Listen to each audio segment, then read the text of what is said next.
So my name is Kelly Matheson, and I am the Deputy Director of Global Climate Litigation for the organization called Our Children's Trust, based here in Eugene, Oregon. And so thank you so much to all of you for coming out at 9 o'clock in the morning on a Saturday after you probably were at a party, hopefully, and in the snow. Today, I am fortunate to be presenting with 4 of my other colleagues. One of them, Lauren, is going to join. She's done a pre-recorded video of her presentation because she has a health issue, so couldn't make it down here. So we'll play that, but then she's going to join us on Zoom for the Q&A. So Lauren is up in Seattle, where she's an associate teaching professor at the University of Washington School of Law. She teaches legal research, writing, and analysis, and her scholarship is focused on climate change. We're also here with Jen Marlow, and Jen is an associate professor at Humboldt State, and she teaches law there, and she's been deeply involved with amicus support for Our Children's Trust. Anders is my colleague at Our Children's Trust, where he is a senior climate scientist and analyst. And Anders is the person that we go to all the time, like, Anders, what do you think about this scientific report? What do you think about this study? Is this right? Is this wrong? So Anders has all the scientific answers. And then we are very, very lucky to be joined by Nathan Bering, who came all the way from Fairbanks, Alaska to join us. He's in Fairbanks doing his master's in tribal studies, but we know Nathan most of all from the work on Juliana versus US, where he's one of 21 plaintiffs. So please give my colleagues a round of applause.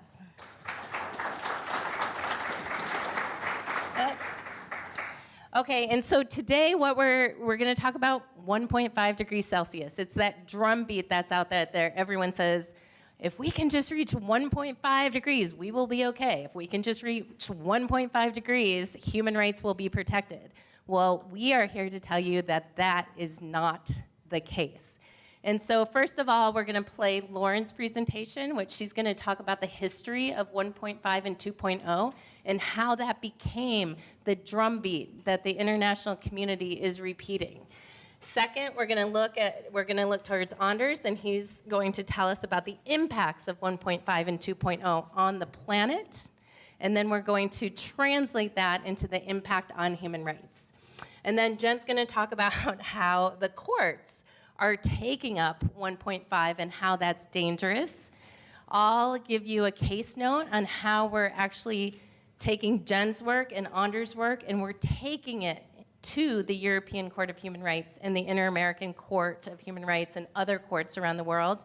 And then Nathan's going to close for us and tell us what this means for young people and future generations.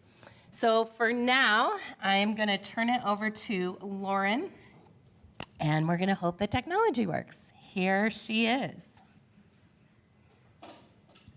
Hi, everyone. I'm sorry that I can't be there in person with you today. I have my first round of COVID, so I'm happy that I'm presenting remotely and not infecting you at a conference that I'm sure you're all very happy to be at, finally in person. So I'm going to talk a little bit about how the 2 degrees Celsius target became popularized, even though it's not a safe standard of protection. So the 2015 Paris Agreement enshrines this language and is where the 2 degree target comes from. The governments that signed the Paris Agreement, of course, agreed to the long-term goal of limiting global average temperature increase to, quote, well below 2 degrees Celsius, and to pursue efforts to limit the temperature increase to 1.5 degrees Celsius. And because most of us in the room are lawyers, you might be interested, like I was, in this language that is intentionally vague, or one might say strategically ambiguous. Be well below and pursue efforts. What does that mean? And if that's what we were hoping to achieve, it should have been memorialized here instead of having the threshold limit as 2 degrees Celsius, what is memorialized in this agreement. So it lacked any legally binding emissions reduction targets or deadlines for achieving any interim goals. And importantly, there was no scientific support for the notion that these temperature targets would be safe and would restore Earth's energy imbalance. So to give a sense of how this target found its way to the Paris Agreement and where the 2 degrees Celsius number comes from, I wanted to create a little timeline. And I'm just charting kind of the last 50 or so years of where the number came from. And putting this chart together allowed me to see that the early references of the target were really just tangential. They were noted in other both scientific and economics papers as experimental values, and those writing the papers were inquiring about what the results would be. But later, this number starts to get a lot of political traction. And as happens in science, non-scientists can often pick up something in a scientific paper and communicate it in a way that somewhat mistranslates what the actual number was or should be, and it becomes part of a political consensus tool. And that's what happened here. So I'm going to go in a little more depth to some of these important dates and events. So in 1967 and in 1977, respectively, a decade later, there were 2 papers written. And the first paper suggested that doubling CO2 might result in a warming of 2.3 degrees Celsius. And the inquiry here was just sort of in a post-World War II way to figure out what the impact on CO2 would be, what the impact of temperature would be if there was a doubling in CO2.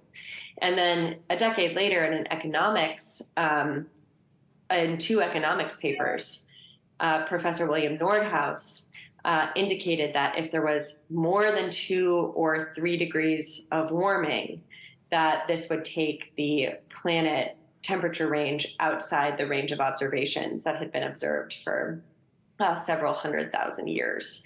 So neither of those papers indicated that 2 degrees Celsius would be an appropriate limit or target. A decade after that, Dr. James Hansen testified in front of Congress that there was a causal link between greenhouse gas emissions and global warming. And he showed in his testimony this chart, but never indicated that 1.5 or 2 degrees Celsius would be safe. In that same year, the Advisory Group on Greenhouse Gases convened 3 working groups with companion papers to examine what would be the impact of a rate of 0.1 Celsius increase per decade, and to look at what the impact of 1 or 2 degrees Celsius might be as a temperature target. So again, in that same year, we sort of get into what I'll call target culture, the need to identify a target. And the WMO had this as sort of the stated goal of a target. Large-scale environmental and social problems should be avoided with whatever the target approach reached might be. And that's not, of course, what ended up happening by selecting 2 degrees Celsius as the number to pivot around. So a couple years later, in 1990, the AGG report looked at 3 specific potential indicators and targets. One was sea level rise, the other was mean global temperature, and then the last was CO2 concentrations. And the objective of this paper in putting together these observations was to try to safeguard the global environment for future generations. And so I like to emphasize that because that's not what's happened. So I'm going to highlight just a couple of things from this report. One is that the report looked at the sort of minimum and upper bounds and used 1 and 2 degrees Celsius above pre-industrial global mean temperatures to set this. And so the report kind of conceded that 1 degree Celsius might not be something that could be achieved anymore. Hitting that might be unavoidable. But an absolute temperature target of 2 degrees would be an upper limit where grave danger to ecosystems and nonlinear responses would be increasing rapidly. So putting this together into kind of a visual diagram, this report shows low risk if we're under 1 degree Celsius of warming, and of course high risk if we're over 2 degrees Celsius, and associated CO2 with both of those numbers. Again, this is 1990, and I think if you were a policymaker looking at this and translating it, one could say that keeping below 2 degrees Celsius avoids high risk, but that doesn't mean that we want to achieve 2 degrees Celsius or anywhere close to it. If anything, coming back down to low risk should have been emphasized as the goal. But these papers were not trying to speculate on what would be a safe value or range for fundamental human rights protections. Importantly, this paper also recognized that uncertainty in the science should not delay setting policies or targets to help bring down temperature rise and CO2 values. But it also emphasized that periodic review of these targets would be really important to account for improvements in our understanding of climate dynamics. My colleagues who are scientists on this panel can speak to you much more about that. Again, that same year, the Intergovernmental Panel on Climate Change issued its first assessment report, and it just issued a prediction about what the temperature rise would be and noted, again, this 2 degree number, that it would be 2 degrees Celsius above that in a pre-industrial period. And it used that 2 degrees Celsius number, but it never endorsed or recommended that we be trying to achieve that.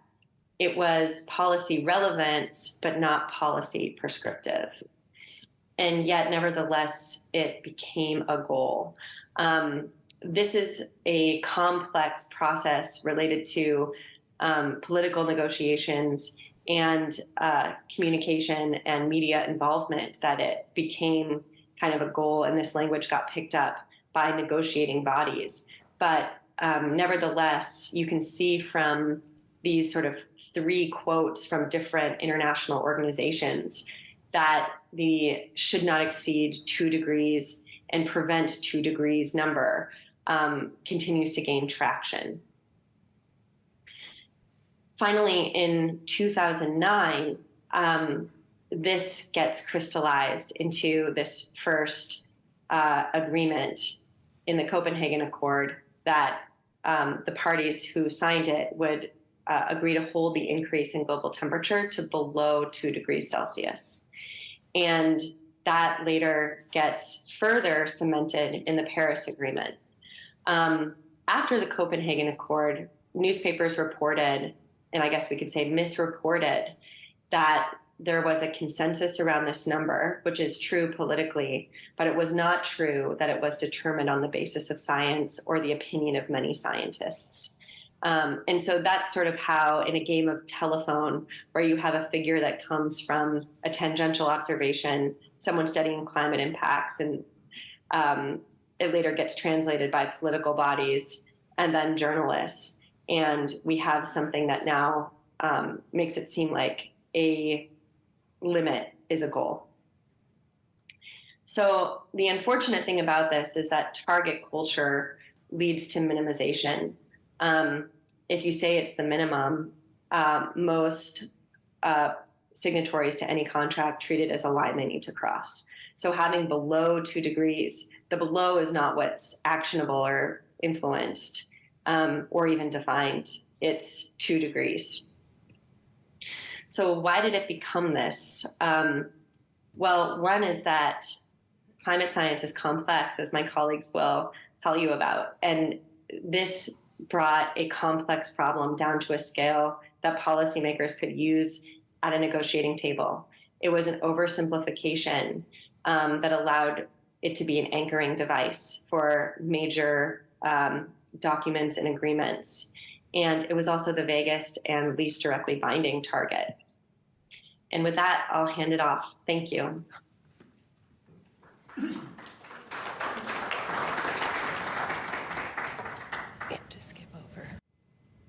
So we're getting up to here. Another thing to note here is that in terms of vagueness, 2C is the same number as 1.5C. Because remember, high school, you need significant figures. Without a point and a zero after that, 1.5C and 2C are equal. And that also means you can warm to 2.4C and still be in 2C. So it's very vague also from just a mathematical standpoint. So let's look now at the end of what can happen at 1.5 degrees C. That means it's not a safe target. We should first take a perspective on human evolution and where we are on the planet in respect to the climate we've experienced and evolved on this planet here. So I got a graph up here on the right that shows 3 different records of or parts of Earth's climate system. Up top is atmospheric CO2. It goes back 800,000 years, with most of this coming from Greenland, from Antarctic ice cores. And then you have the dots on the right there. That's the Mauna Loa Observatory in Hawaii. And this graph is from last year. And so right now we're at 220. In 2022, we're at 419 parts per million in the atmosphere. And there's some human achievements on there. We evolved on this planet about at least the oldest fossil of humans is 240,000 years old. And so we evolved before that fossil because we existed before we could find actually a fossil. And we spanned the globe. We were down in southernmost Chile by 14,000 years ago. So we spanned the whole globe by 14,000 years ago, save Antarctica. And then we walked on the moon, and then we hit 350 ppm in 1988. Below that, we have an estimate or approximation of global temperature change going back for the same time period, last 800,000 years. And this is referenced then to the pre-industrial period. And as of now, we've warmed about 1.2 degrees C, maybe 1.3. Other records, you can get 1.1. So that's how much we've warmed above it. And then those little colder periods there, you'll see correspond with low CO2. Those are ice ages, which is then reflected in the bottom graph, which is global mean sea level, or an estimate thereof. And when you have sea level below present, that means we have more ice volume on the planet. And in this case, these are a lot of ice volume, so we're talking about ice sheets here. And the point of this graph is that for the course of human existence, CO2's been below 275 ppm for 95% of our time on this planet. If we look at our pre-industrial value of 280, it's been below 280 for 98% of our time on this planet. And that means we are not meant to be at even pre-industrial temperatures. We are an ice age creature. We are like the woolly mammoth. And for 94% of human existence, you couldn't go to Quebec and Labrador and hike, you'd be on an ice sheet. You couldn't go to Scandinavia, you'd be on an ice sheet. So we've actually evolved when there's been more ice on the planet than we have than today. And so we also conquered the world, or you covered the world during the ice ages. So the expansion from being evolution in Africa to when we went over the globe, most of that occurred in the last 100,000 years. So we were maybe out into the Levant by 125,000 years ago, but we were basically in Africa. After that, during the last ice age is when we went all over the world. We were in Tibet 40,000 years ago. We were in northernmost Alaska 30,000 years ago against the Brooks Range in the height of the ice ages. So we like ice and cold. We don't like hot conditions. And if you want to find our hot condition ancestor, we can go back to the Pliocene 3 million years ago, late Pliocene, when that was the last time CO2 levels were about today's values, around 400 parts per million, give or take some. And our ancestor Lucy, Australopithecus, that's who likes CO2 levels like today. We are an ice age creature. And so we're going to go hotter than that even.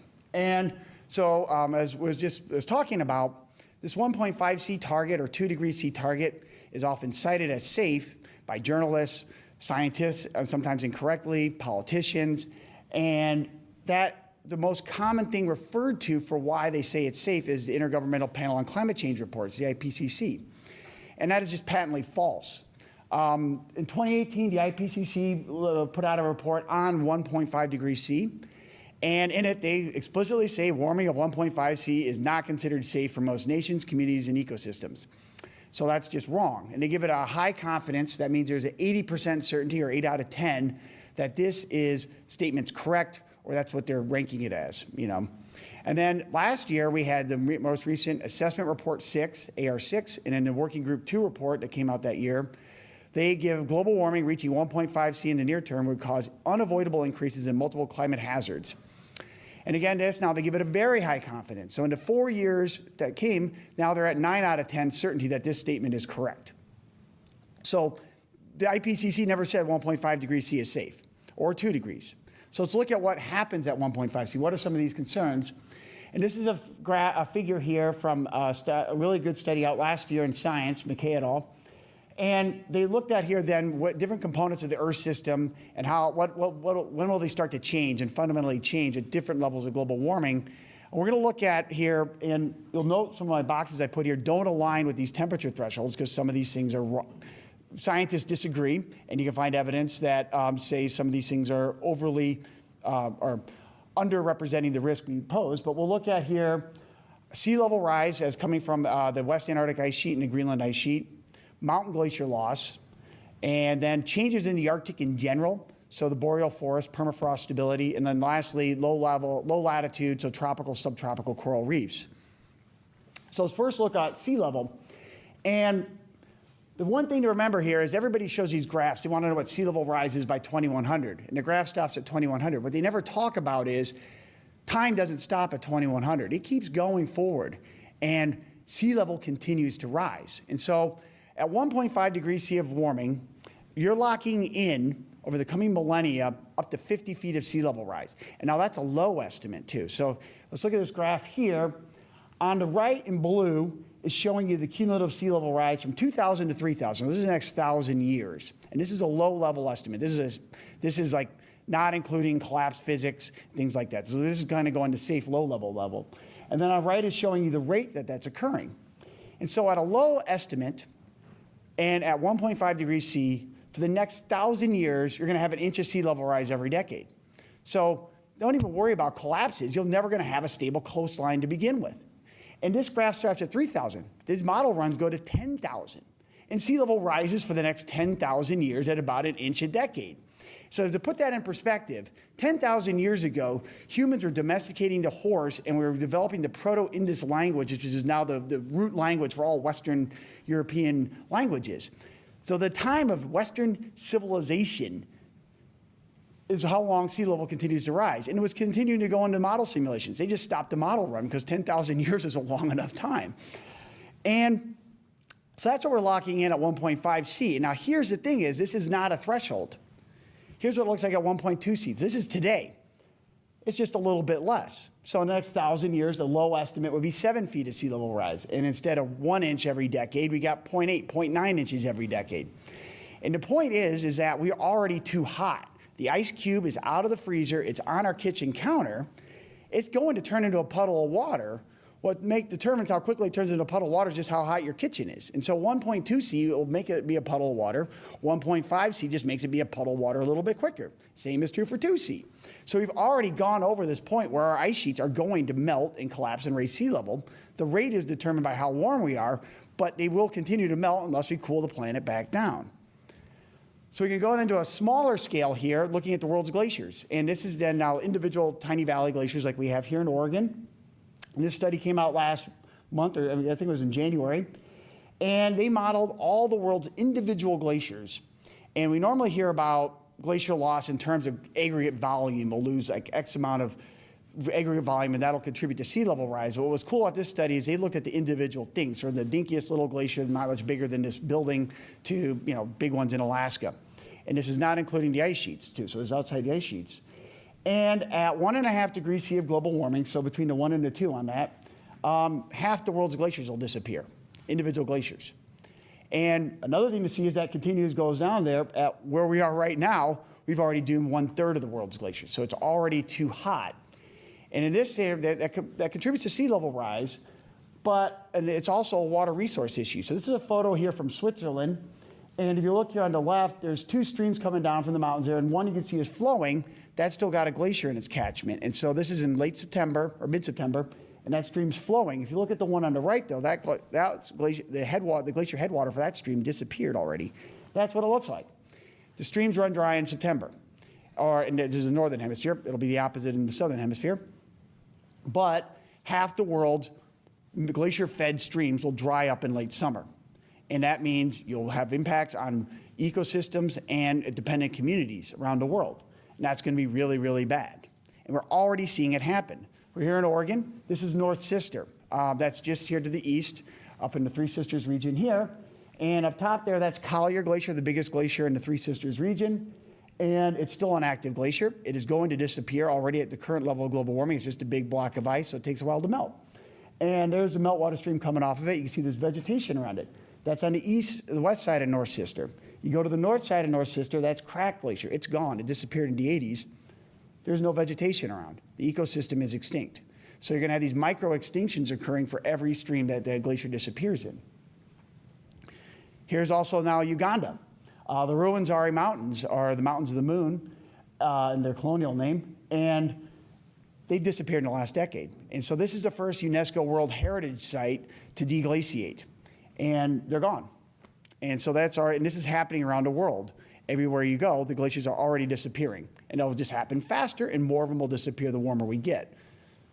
Looking now at the Arctic here, we'll take a step back now, and I remember it said like 3 million years ago, was the last time CO2 was about present-day values. On Ellesmere Island, highest Arctic Canada, 80 degrees north, there's a lot of great fossil beds there. If you want to look at high CO2 from the Eocene, they have alligators live there at 3,000 ppm CO2. So alligators in the Arctic, if we have high emission scenarios this century. But at low emission scenario, or even at the current level, we have at 400 ppm, they have what was called the Beaver Pond fossil site, and had a beaver pond. And what they found in there was at 400 ppm CO2, you get beavers, black bear, spruce trees, basically kind of the boreal forest of modern day Labrador existed in the highest Arctic at 400 parts per million CO2. So we're going towards that already at our current level. We'll lose the Arctic tundra, and we'll bring the boreal forest up to the shores of the Arctic Ocean. And it's occurring right now. These are studies that just came out in the last 2 years. Beavers are expanding into the tundra. They're damming up rivers and building beaver ponds, and that's actually hastening the melting of the permafrost and increasing methane emissions. So those little active Mother Nature's engineers are really engineering the tundra right now for us. So they're going at it. And at the same time, this is around the latitude of Fairbanks here. This is in the discontinuous permafrost zone, so that permafrost looks like the snow in Eugene after a snowfall when it starts to melt. You see it here and there, but not everywhere. And that is now forming talus, or these lakes that form on top of permafrost and speed it up. This is occurring all across the latitudinal band of Fairbanks in Alaska. And that's just recently have this broad spread occurrence of this. And so that means the permafrost is going out there. And then lastly, this study from last year, there's rapid expansion of trees, spruce trees, into the tundra right now, advancing at kilometers a year as they're growing into the region there. So it's already occurring right now. It's already too hot. Then lastly here, this is the one that is more like a threshold, coral reefs. So at roughly today's climate, 84% of the world's tropical or subtropical coral reefs have refugia where they can survive through a bleaching event. And a bleaching event is when a heat wave hits, and that causes the symbiotic zooplankton, the animal plankton that live with the corals, to flee the coral structure and go hide in somewhere else. And the coral turns gray because it loses its color. And then if you have like these things, they'll have refugia where they can grow back after that bleaching event. And so they make the coral reefs go gray, but the coral reefs can survive it like we can survive a heat wave unless you get a whole bunch of them back to back to back. When we hit 1.5 C, refugia go down to 0.2%. And so that is a threshold where we will make the coral reefs of the tropical, subtropical world disappear. And that's just because it's already too hot. And so basically the human emissions we've had since the pre-industrial era and even before then have been trapping heat on the planet. And the way to think about this is we have a constant amount of energy coming in from the sun, and then in equilibrium, we emit that same amount of energy back out to outer space after we use it to warm the Earth up and maintain our temperature like an oven. What we've done now, though, is we've trapped, with their CO2 levels, we're trapping more and more of this heat on the planet and not allowing it to escape back out to outer space. This is excess energy. And energy is a calorie or a joule. So we have here 358 zettajoules, and zettajoules is 10 to the 21st. We can put that into Twinkies, though, and that's 570 quadrillion Twinkies of excess energy we have on the planet right now. So we got to get rid of our Twinkie addiction. And even though we've outlawed Twinkies, they brought them back, or they got rid of them. So to restore this and get rid of our excess Twinkie habit, we need to reduce the CO2 in the atmosphere. And the way to think about this, and the weather worked out perfectly today, is Oregon, you left your hotel room or your house, it's cold and rainy out, you put on a puffy, you put on a raincoat, and you went outside. We get done with this, we go out for lunch, there'll be a sunny part of the afternoon, and the sun hits you, you get warm, and you start to sweat. Your body is out of equilibrium. You're taking more energy than your body can give back out to the atmosphere. So instead of putting on another coat, which is what we're doing with going to 1.5C, you should take off a coat and you stop sweating. And so it's really just that simple. And so we need to reduce our CO2 levels, get rid of an excess layer of clothing, and at about 350 ppm, at that point, it can allow enough of the heat to escape that we can reduce the temperature back down to 1 degree C, and that's a long-term equilibrium temperature. And just from an analogy standpoint, and in my lifetime, we crossed 350 ppm in 1988. And if you remember the 80s or the 70s, things seemed predictable. The snowpack was good. Glaciers weren't retreating. By the 90s, we started to see things get kind of weird, and it kept getting worse and worse ever since then. And that, roughly speaking, our lived experience, we can kind of tell ourselves that after we went over 350, it started to get bad in our own experiences. So I'll leave it at that.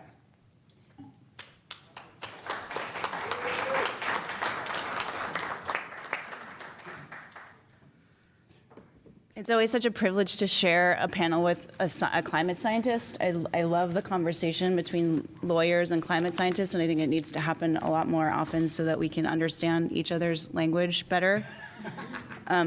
Alligators in the Arctic is a memorable story that has basis in scientific evidence. So my role here is just to share about the role of the courts in adjudicating fundamental rights in the climate change context. As society contends with the present and projected future climate impacts that Anders just described, the body of climate law has evolved across government and in the courts. Earlier U.S. climate change cases focused, back in the 90s, dealt with traditional statutory rules to limit greenhouse gas emissions or monitor greenhouse gas emissions or to assess greenhouse gas emissions impacts. Since then, climate law has evolved to then embrace and refer to the constitutional obligations that governments have to protect fundamental rights like the right to life, liberty, and property. No matter the case, there has been a consistent importance of developing a solid scientific basis for climate change claims.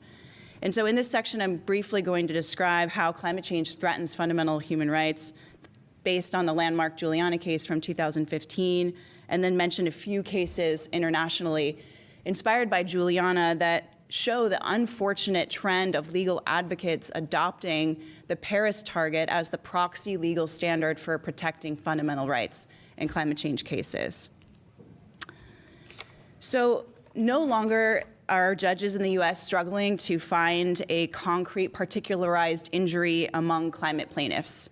Plaintiffs in climate litigation in the US are now able to show actual injury sufficient to make a constitutional claim, such as physical and mental health impacts or property damage.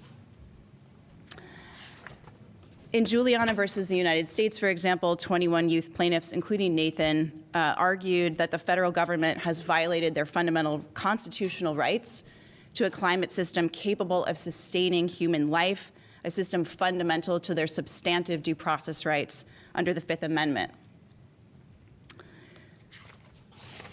We've seen in courts how judges have treated the Juliana plaintiffs' claims in denying the federal government's and the fossil fuel industry's interveners' motions to dismiss Juliana.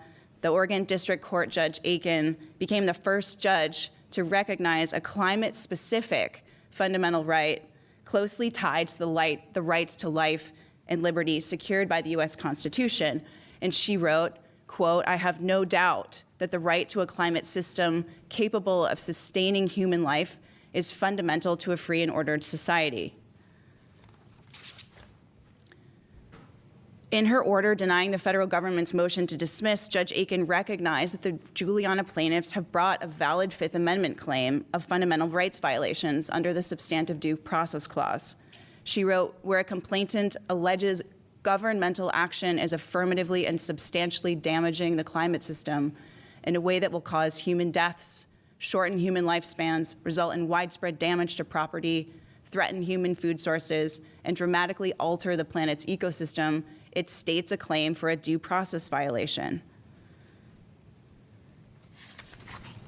So moving forward, after a dizzying procedural history, in 2020, the Ninth Circuit Court of Appeals issued an order on the government's interlocutory appeal of the district court decision, and it recognized that the government's role in causing the plaintiff's injuries, and it recognized that the government is violating the plaintiff's constitutional rights. So the majority opinion stated that the problem is approaching the point of no return. I think this is in conversation a little bit with Anders' science, but it's not quite aligning with the scientific evidence. Absent some action, the destabilizing climate will bury cities, spawn life-threatening natural disasters, and jeopardize critical food and water supplies. This is the majority opinion.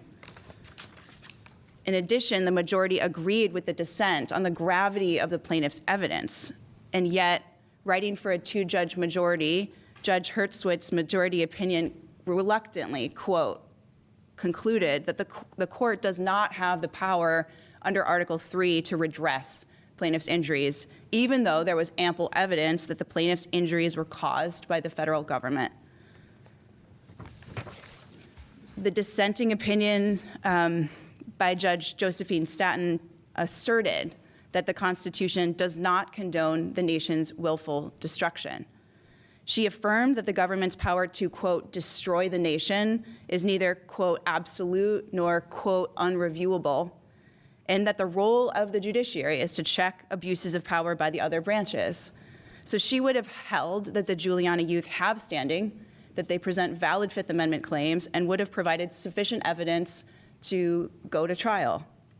We argue in this paper and in this conversation that we're hoping to have with you that at such a trial, youth could argue and present with the court with arguments based in evidence, scientific evidence, not in the Paris Agreement target, to define the, quote, discernible tipping point at which the government's conduct turns from facilitating pollution, mere pollution, to inducing an unstoppable cataclysm in violation of plaintiffs' rights. So this discernible tipping point, I think we can look to the scientific evidence to state that standard as a judicially manageable standard. And that the question for advocates is how to support a finding of liability and imposition of a remedy, a legal remedy that actually protects plaintiffs' fundamental rights from being infringed. And so the remedy remains the holy grail. So unfortunately, in several recent cases that have been filed internationally, inspired by the Juliana plaintiffs, judicial bodies around the world have begun to equate the Paris Agreement temperature target as the legal standard to gauge a government's compliance with its obligations to protect fundamental rights. As courts begin to adopt the Paris Agreement target instead of targets based in science like the 350 parts per million standard to stabilize Earth's energy imbalance, if they do that and as they do that, they're locking us in, as Anders said, to conditions that are, quote, highly dangerous to, quote, most communities, according to the IPCC. So the question is not simply what is the role of the judiciary in adjudicating fundamental rights and climate change cases and constitutional climate change cases, but whose fundamental rights must the judiciary protect? And is the Paris Agreement target protective of universal fundamental rights? And we argue based on the science that it is not. So here's a couple examples to show you how courts have started adopting the Paris target. So, for example, the Dutch Supreme Court's famous precedent-setting Arhenda decision characterizes 1.5 degrees Celsius of heating as, quote, safe, citing a, quote, high degree of consensus. The court noted, and here's it on the slide, there has long been a consensus in climate science and in the international community that the average temperature on Earth may not rise by more than 2 degrees Celsius compared to the average temperature in the pre-industrial era.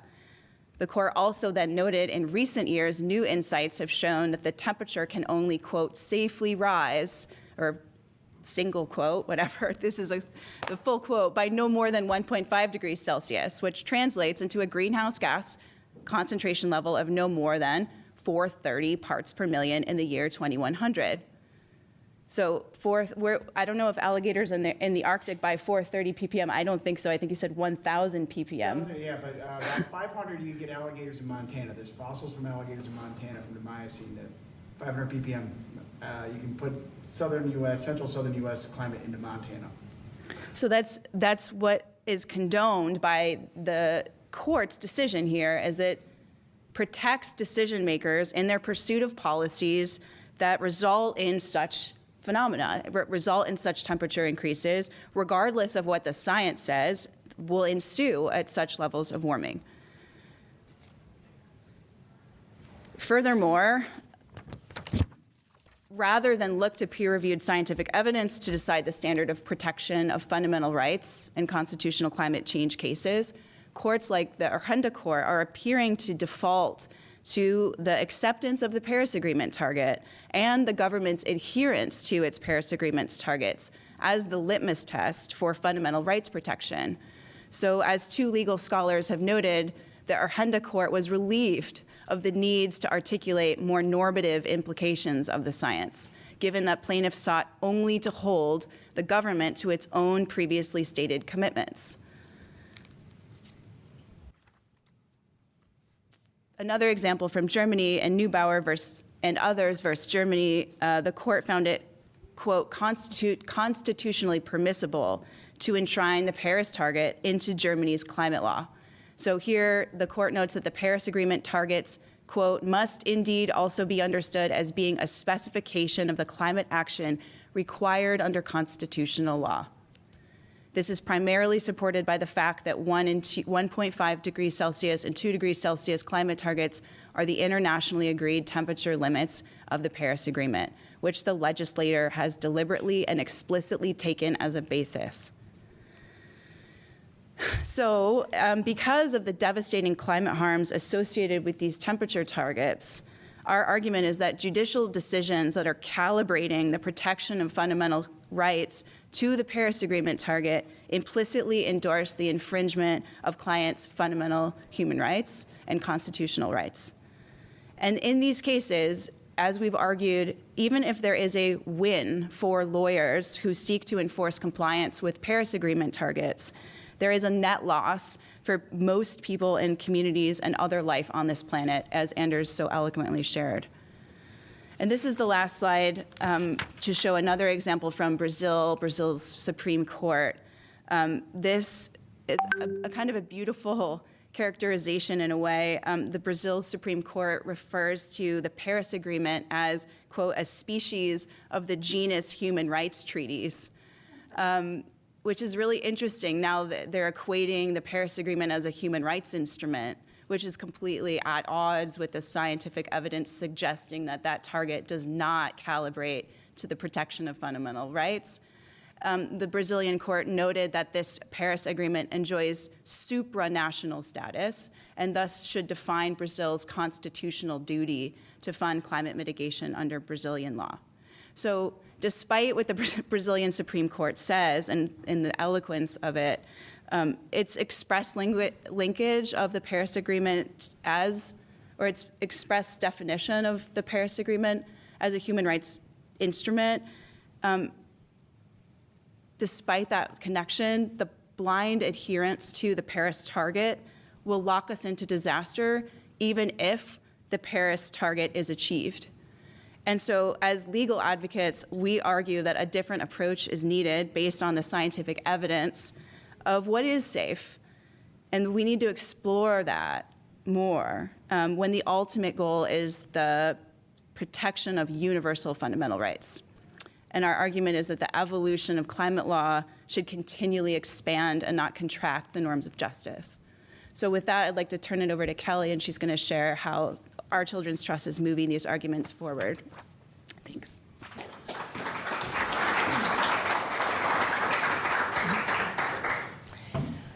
So I'm here to talk about hope because Anders and Jen have told us what's going wrong in the world.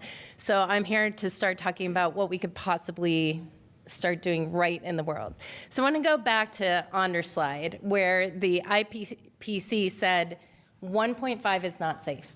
They said it out loud. They said it multiple times.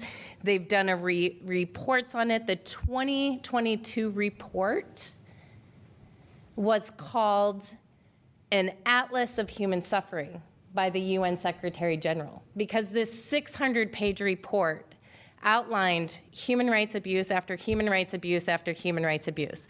The coral reefs die, which means the fisheries die, which means there's livelihood issues, means there's food insecurity. The glaciers melt, means there's water insecurity. The heat waves happen, it means young people are impacted. It means older people may die. Fires happen, it means asthma. So every ecological harm has an equivalent human rights harm, if not multiple human rights harms. And all of this is detailed by the IPCC. And as Lauren and Jen alluded to, and there's a paper that we'll link to. This whole talk is based on an article called The Injustice of 1.5. And in the paper, it basically outlines the human rights abuses that are going to happen at these temperatures and how we can find a solution to get it back. So because we do not have to cause harm. We can reach the 350 parts per million standard. So we have these cases. We have these cases like Urgenda. We have these cases like Neubauer. We have these cases like the Brazil Supreme Court that have already locked in 1.5 as the legal standard. But that's only a handful of cases, so there is time to turn this around. Myself and my colleague Paul Rink, who is here today, have really dove in, and we're starting to do that. The first place we started to do it is at the European Court of Human Rights. This summer, first of all, the European Court of Human Rights has 10 climate cases in front of it. These are the first 10 climate cases that came in about the same time to the European Court. They have taken 7 of those cases and placed them on pause while they've elevated 3 of the cases to the Grand Chamber. For the lawyers in the room, that's like elevating it to an en banc hearing. So instead of 3 judges hearing it, there's going to be 17 different judges hearing, 17 of the same judges hearing all these 3 cases. The cases are Agostinho versus Austria and 31 others, meaning there's 6 young plaintiffs from Portugal that are suing 32 European countries for violating their rights to life and violating their rights to privacy, family, and home life because they're emitting too much. They're not mitigating their fossil fuels. They're not stopping fossil fuel emissions. Clima Seniorin is a group of approximately 3,000 older women, 4 individual older women plaintiffs, as well as an NGO that's suing Switzerland for doing the same thing, causing them violations to their right to life because they are being impacted by heat waves. And Karim versus France was brought by a mayor in a small town on the coast of France that is suing France because his community is going to be subjected to coastal flooding and sea level rise. And despite what we saw in that first slide, right, that the IPC is saying 1.5 is not okay, in Durante Agostinho, the 6 young people versus Austria and Portugal here and 33 others, in the second paragraph of their observations, they basically say the science is clear. 1.5 is fine. In Clima Seniorin, the case with the older women suing Switzerland, these were filed on oh gosh, this was filed on December 5th of last year. The executive summary, so paragraph 3 of their document, basically says that there is consensus that 1.5 is safe. And there's not. There's just simply not. The scientists don't agree on that at all. It's the politicians that agree about that. The Paris Agreement, I also want to note, has a contradiction in it, right? Because the Paris Agreement is saying, oh, we're going to aim for 1.5, 2.0. But in the preamble, which is supposed to be one of the core principles that we're all supposed to adhere to, all the states are supposed to adhere to it, all 196 of them that signed it, it says they're supposed to rely on the best available science. But we're not. So I want to just define what best available science is. It's up to date, it's objective, it's peer reviewed, talks about uncertainties. Well, first of all, the Paris targets are now 7 years old.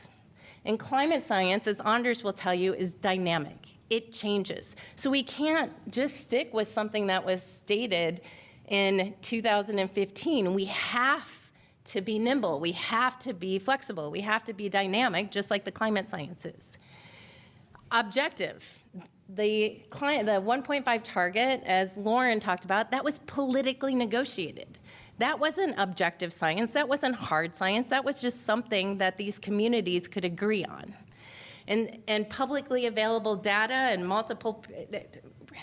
about publicly available data, now we have this ever-growing body of publicly available data that is telling us over and over and over again that 1.5 is not okay.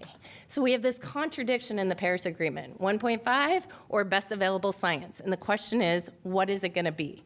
And from OCT's perspective, and I hope from other legal perspective, from all of you out there, I hope it's going to be science instead of political negotiated temperature targets. So what we did is we requested to intervene in these 3 cases in front of the European Court of Human Rights. And we were granted permission with Oxfam, the Center for Child Law out of Pretoria, as well as the Center for Climate Repair out of Cambridge, to intervene in these cases. And so we put together a 22-page document, which we will have the link to at the end. And ideally, this will serve as a template for anyone else who would like to argue that 1.5 is not okay, and instead we have to go with a 350 parts per million standard. And what we addressed in this was the history of Paris and why it is a politically negotiated target, the harms, which Anders outlined, the human rights impacts of that ecological harm, what's it going to do to humans, and that we have to go with the 350 parts per million standard instead. And then we implored the court, as one of the highest human rights courts in the world, to step up, make a strong statement, and do the right thing. And we talked about remedies. Remedies are absolutely key. So we outlined 5 or 6 remedies that this court could implement should it choose to do so. We were very directive, asking them for exactly what we wanted. So when we look, some of the evidence that was included all came from scientific studies. This didn't come from NGO reports. It didn't come from newspaper articles. It came from scientists. And when you look at the impacts in Europe alone, there are some grave impacts that are going to happen to people. But this is Europe alone. And if you look more broadly at the Global South, the impacts get even harsher. And the Global South they're the communities, they are the nations that didn't cause this problem in the first place. But yet, not only are there going to be health problems, not only going to be food insecurity, livelihood problems, et cetera, in the Global South, you've also add on a layer of other violent crimes. You add on sexual violence against children. You add on child marriage because people can't afford food, so what do? They sell off their youngest girl into marriage. So you have a whole slew of human rights abuses that comes from 1.5 that we're seeking to protect. So I am not going to talk about the remedies available to the court, but we can in Q&A if you would like to.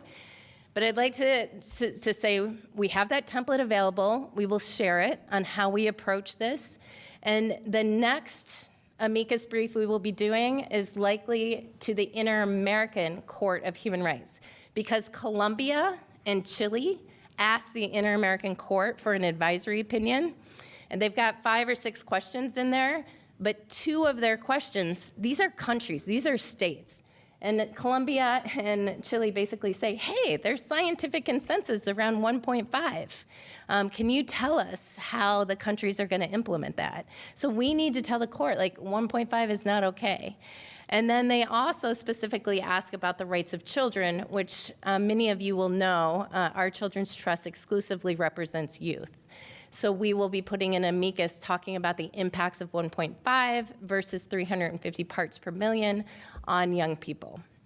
And there's many other courts we'll be doing this in front of as well. Mary Wood gave a keynote address the other night. She included this quote from Winston Churchill, which I absolutely love. It's not enough that we do our best. Sometimes we have to do what's required. And that is our job, is to communicate to these courts what is required to protect human rights instead of what they think might just be politically possible. We cannot leave half of the world, 4 billion people, to suffer human rights abuses when we don't have to. So I'm going to pass to Nathan.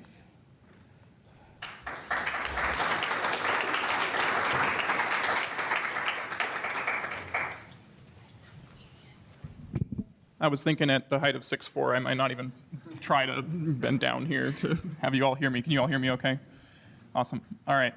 So I'm going to talk and wrap up what folks have said already with the case for scientifically based standards of protection in these fundamental rights-based climate change cases.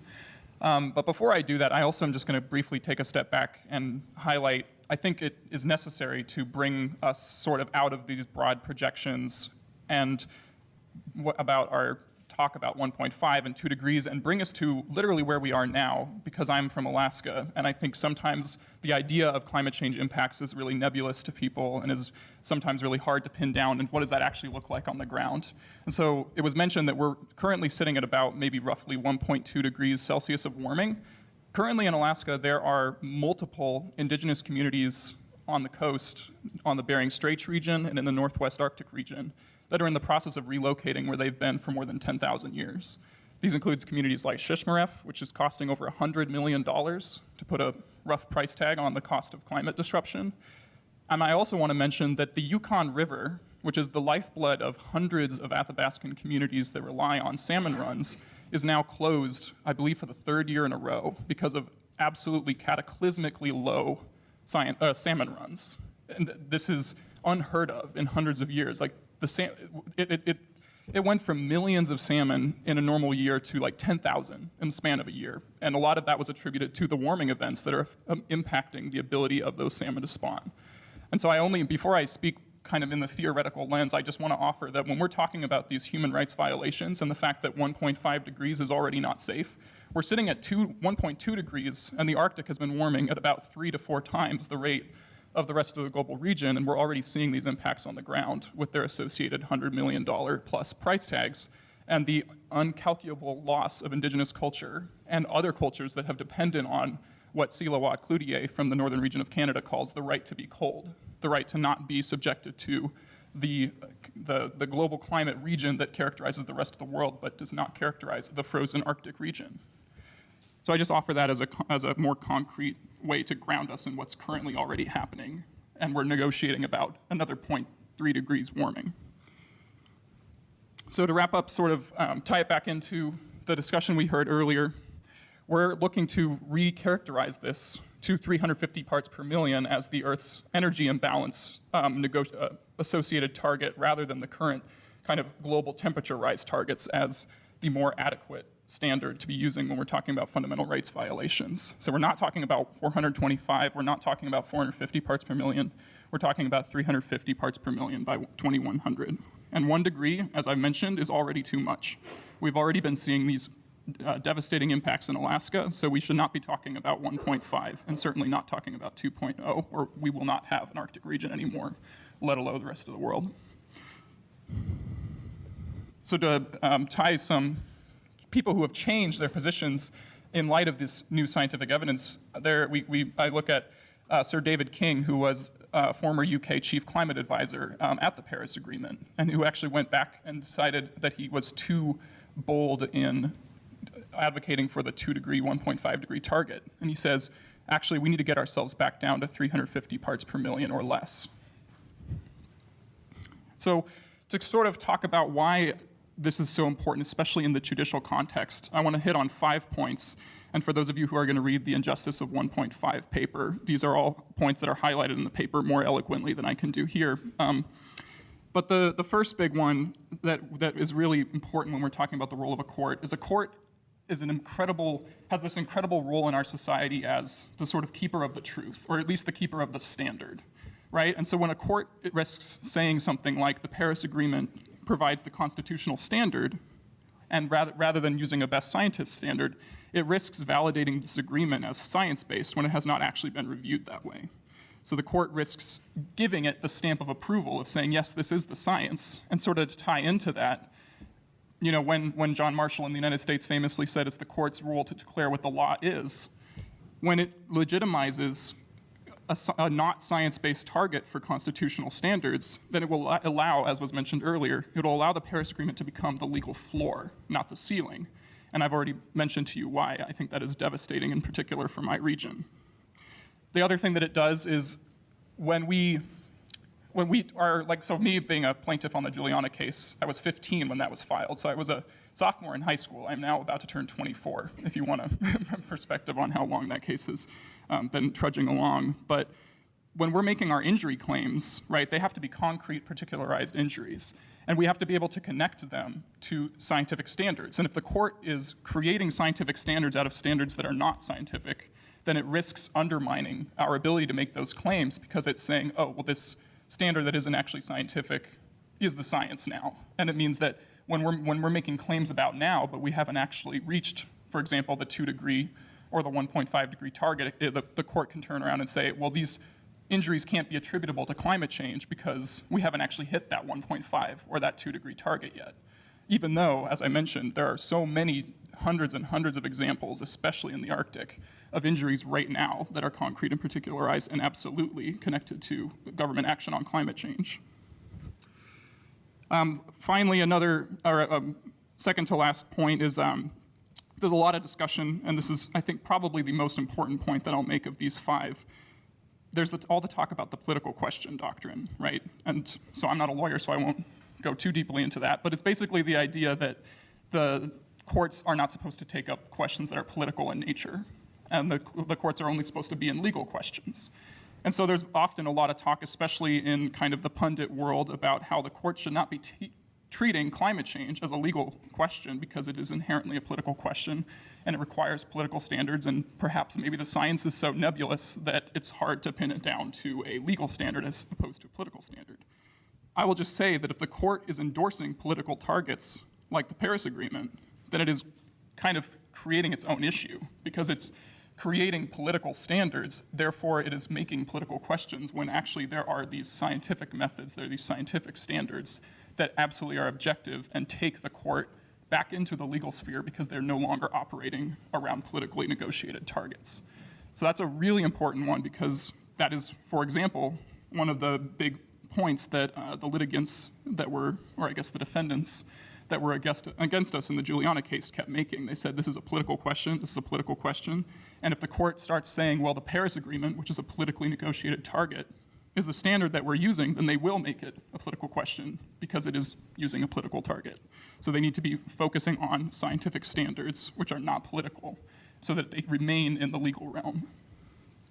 And then finally, sort of, this might be self-evident after all these previous points that I made, and certainly after the wonderful presentation from Anders, but there is also a clear alternative body of peer-reviewed scientific literature that is more aligned with the Earth's energy imbalance target, which is a much better indicator than sort of a global temperature target that is politically negotiated.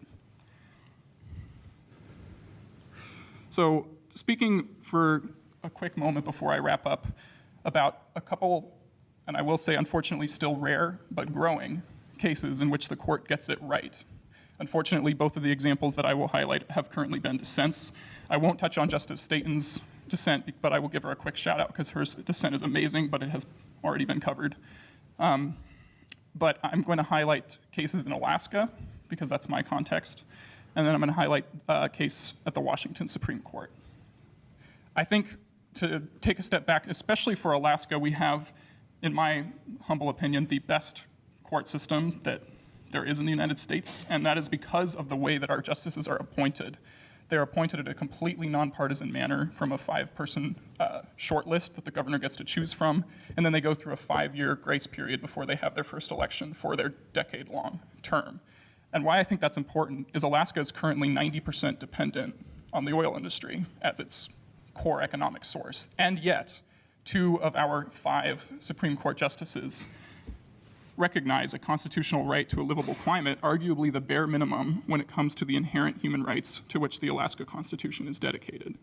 And I think that was just from January of 2022. I think that is incredibly powerful, and it really does show how powerful the court's role can be when it decides to step out of the political realm and look at these scientific standards broadly and objectively, even in a state like Alaska, which is arguably the most challenging environment by which to fight climate change because we are so paradoxically entrenched in the oil industry.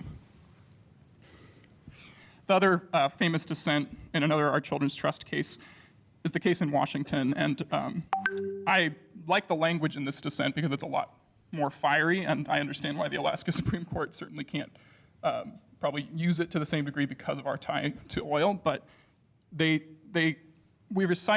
say in their opinion that we recite that we believe that the children are our future, but we continue actions that could leave them with a world with an environment on the brink of ruin and no mechanism to assert their rights or the rights of the natural world. This is our legacy to them, described in the self-congratulatory words of judicial restraint, which I just think is a very powerful encapsulation of what we're talking about here. The court saying, yes, the majority opinion saying, yes, climate change is happening, yes, it's government caused, yes, your rights are particular, and yet the court is just going to sit idly by and watch you be steamrolled with your children and future generations.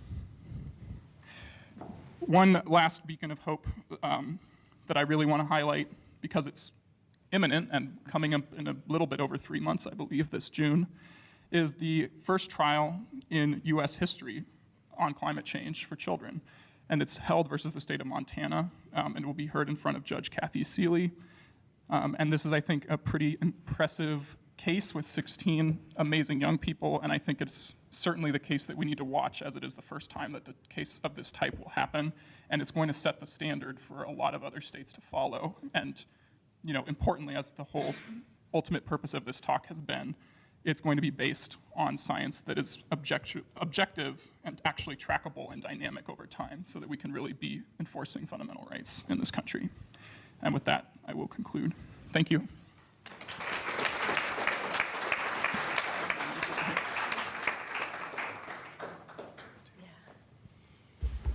So we're going to bring Lauren in. She's for the Q&A or discussion. And so I'm going to work on the computer and bring her in on Zoom. Before I do, though, these are the 2 links. First, to the article written by Jen and Lauren and our colleague Andrea Rogers, The Injustice of 1.5, and the link to the third-party intervention submitted in front of the European Court of Human Rights. We've got more information, of course, as well, and I'm happy to give you these links after we have our discussion as well, if you want to stick around. Okay, you guys want to go on up, and we'll get Lauren. Does anyone have any questions to start? Paul. I have a question for Anders. Sure. So you showed 2 slides earlier in your presentation in which over the course of several millennia, sea level rise is going to continue, either at 1.5 degrees Celsius or at 1.2 degrees Celsius, the only difference being the rate. And yet the 350 parts per million is equivalent to 1 degree Celsius, and that's sort of what you described as a long-term stabilization goal. So that seems like a little bit of dissonance in my mind, and I was wondering if you could explain why that's going to lead to equilibrium when 1.2 is going to lead to continual sea level rise over millennia. Okay, that's a good question. Is this on? Can you hear me? Okay, really close here. All right. That's a good question, and it's because the Greenland ice sheet's actual threshold of stability is roughly about 1 degree C. So we are just skirting it. When I say 350, we want to go below that. But the Greenland ice sheet, if there's in the last 500,000 years, the Greenland ice sheet has tried to disappear 4 out of 5 times it's gotten to an interglacial period. And it succeeded in doing it once. The other 2, 3 times, it got stopped by the next ice age. And one time, the interglacial period, the warm period, was not warm enough to even trigger it at all. And so that threshold from these observations over the last 500,000 years is about 1 C. And so we are just skirting under it. And people talk about tipping points and thresholds, and those are, they're a bad term because they imply something being knocked off a table. And in the case of this Greenland ice sheet, it is a threshold, but once you go like to 1.1 or 1.2, it'll at that temperature disappear. It may take 10,000 years for it to fall down to the floor, though. And so it's a very long time, and if you go back down, you can pull your cup back up before it hits the floor. So it's not a one-way trajectory, and we can revert that. The other side of that, though, is the West Antarctic ice sheet, and that one is just a big unknown. If it's not collapsing now, and rather then if we cool back down, it won't collapse. If it is collapsing now, we may have locked in at least 10 feet of sea level rise over the coming centuries to millennia. And so that is an unknown. And at that point, you just get to different models give you different results. There was a study just out that showed under pre-industrial climate, 1/3 of the climate models that then force ice sheet models have the Antarctic ice sheet collapse. And so the collapse it could actually just be a legacy of the last ice age, and the ice sheet is still adjusting. That's being exacerbated by human climate change. It could be being triggered by human climate change. And it may be we have yet to trigger it, or it could be triggered now, or it already could be happening, and we're just making it worse. And so that is an unknown. And so that is why we have to at least cool down as much as possible, because that is the one that we can't reverse on any human relevant timescale.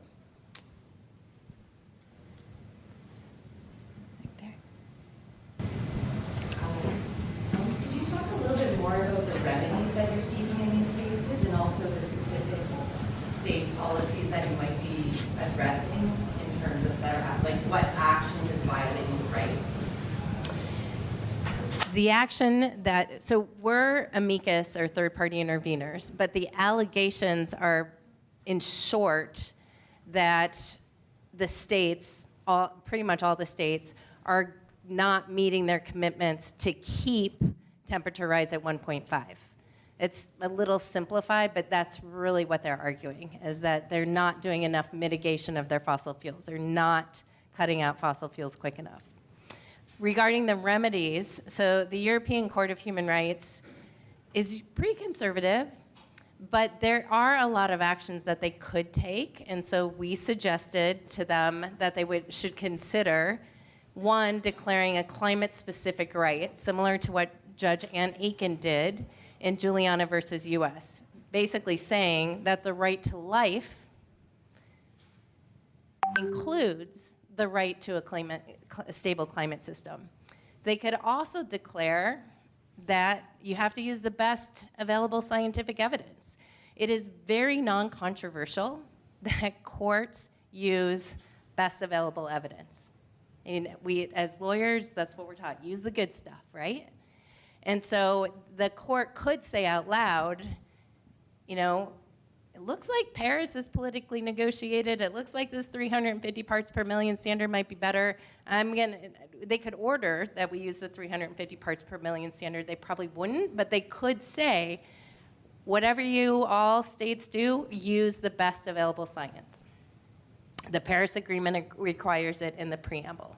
The court can also order the states to reduce their emissions. And so ideally, the court would make that order. And in exceptional circumstances, the court can, there's an article, I think it's Article 39 or Article 46, I'd have to double check. But the court can order what's called interim measures. And so just like in, was originally requested by OCT, the court can require timelines. The court can require a plan, and then the court can keep supervision over that timeline and plan. And they have done so in situations before, and we're saying this is such an urgent situation. Court, you have to require these timelines, these plans, and you have to keep supervision over them. What do you see as the path forward for climate litigation in the U.S. in terms of overcoming these redressability and political questions as far as that courts are setting up?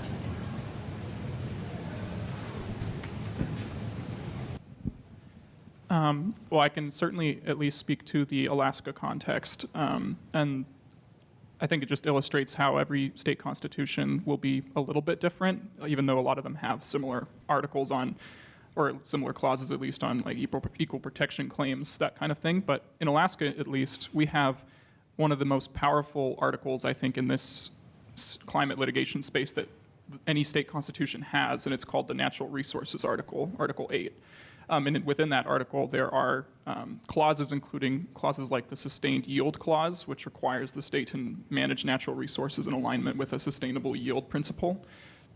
They also call that the perpetuity principle, which seems particularly relevant to this scenario. And then there's like the common use, common right of fisheries, all underneath this natural resources article. So I think these cases can be really creative in the confines of these state constitutions. But I also say kind of the other beautiful thing that I've seen happen since, for example, Judge Aiken's really powerful opinion in 2016 is that state judges talk to each other.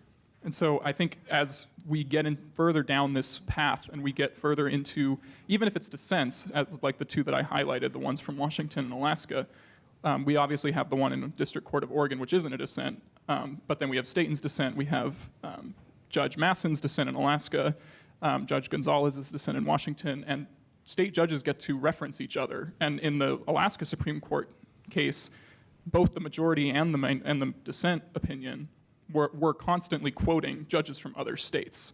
So I think in particular, that's the way forward, is if we kind of make creative arguments specific to different state constitutions, judges also get the opening to build on each other's precedents, even across state boundaries. But I'm not a lawyer, so I can't speak to the litigation. Thank you, Nathan. I would just add to that in these trials, as is the held case, plaintiffs and their lawyers can present scientific evidence as to what is a standard protective of fundamental human rights and have that deliberation in court, presenting expert witness testimony and other scientific evidence be integrated into the docket, into the court hearing, so that that evidence can be presented and weighed in a court of law, as is not really being done because we haven't had these cases go to trial. But as they're on the verge of going to trial, we have this incredible opportunity to present the scientific evidence, to weigh that evidence using the Daubert standard and other legal techniques that we utilize all the time to draw the line in the sand about where is the discernible point at which the government infringes on fundamental rights, and use scientific basis to establish those standards. I also just want to add, in the global sphere, the courts, like your Henda case, they saw no problem with the redressability or allowing this case to go to court. You know, the plaintiffs or the other side argued like, oh, the Netherlands just admits, we can't solve this problem alone. And the court just said, we know you can't solve it alone, but everybody has to play their part. And the Brazil case that Jen cited, it has fiery language, and that's a majority opinion. So internationally, I mean, the US is so far behind the rest of the world when it comes to redressability. The rest of the world is saying, nope, you guys got to step up.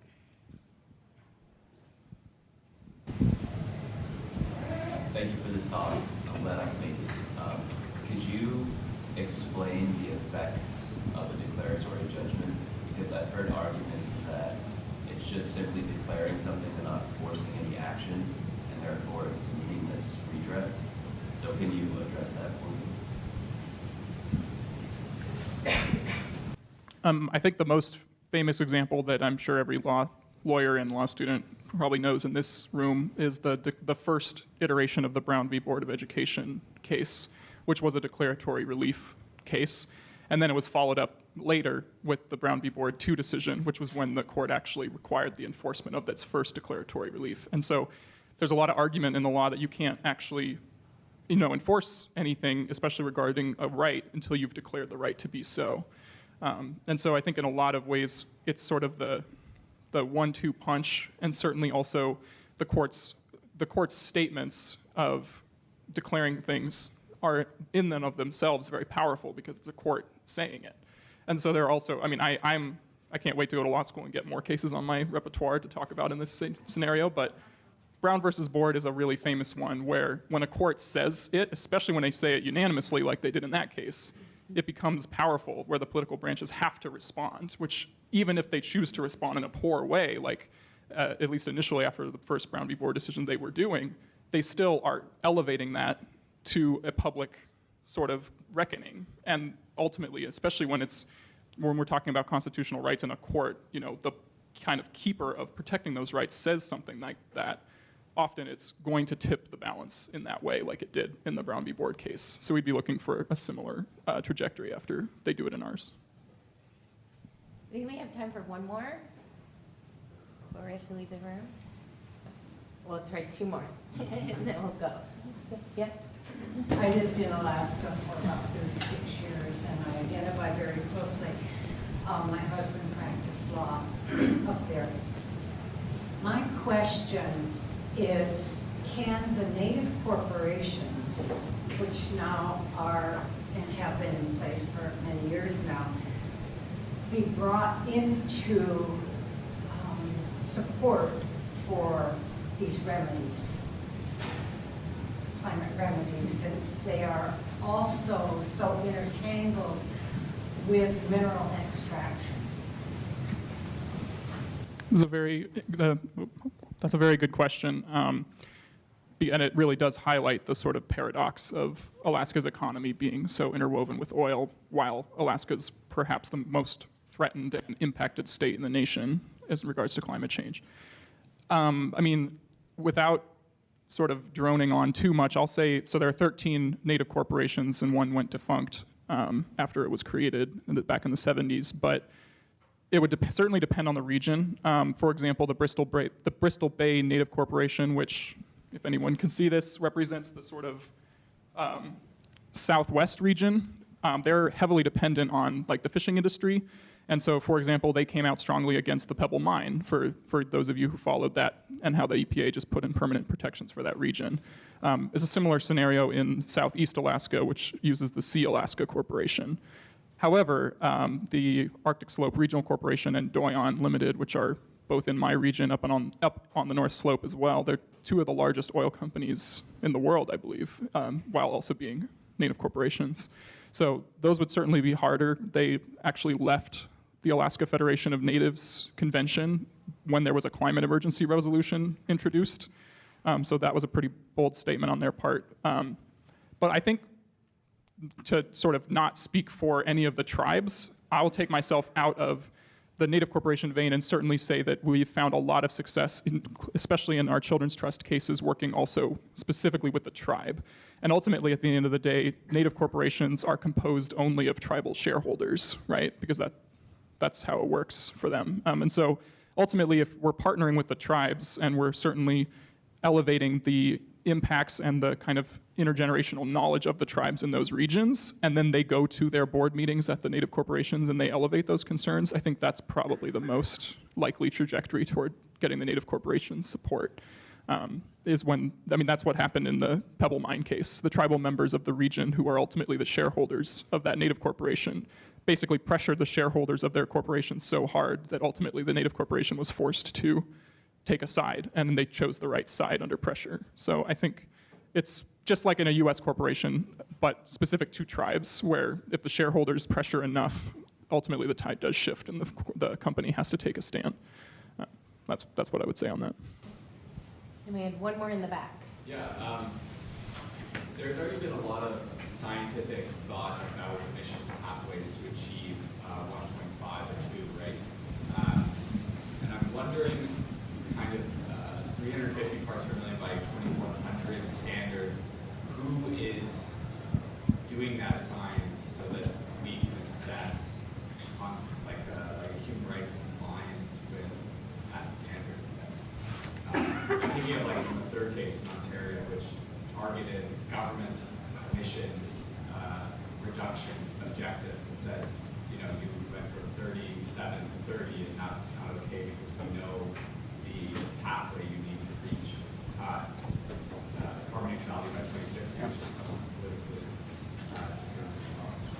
All right, that's a good question, and it's in a way it's not much different than all the other pathways that are low emissions, you know, Paris-aligned 1.5C, and if you really want to do it well, we need an 80% emissions reduction by 2030. But even Biden's plan of 50 to 55%, if that was global, would be getting on that pathway. And then to achieve even that 50 to 55%, we need, in the US, every state has to have 80% of its electricity coming from renewable non-emitting sources by 2032. So these are plans that are actually into government and so on. So that this is not completely unreasonable. You have to get really close to minimal carbon emissions by 2050.